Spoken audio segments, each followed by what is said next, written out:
యేసయ్య అక్కడ, నేను ఇక్కడ కూర్చొని నేను నీలాగుంటే బాగుండు, నీలాగుంటే బాగుంటే బాగుండు అవును బాగుండు అంటాడు ఆయన కూడా. అవును బాగానే ఉంటుంది కదా, మరి బాగుంటుంది కానీ ఎక్కడ ఉండదు.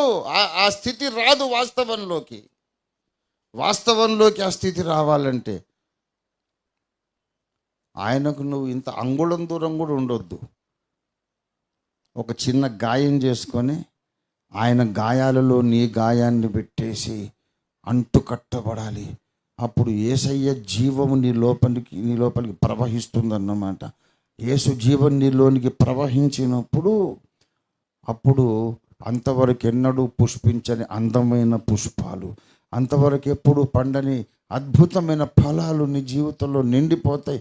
నీ బ్రతుకే దేవుని ఉద్యానవనం అయిపోతుంది. దేవునికి స్తోత్రం కలుగును గాక.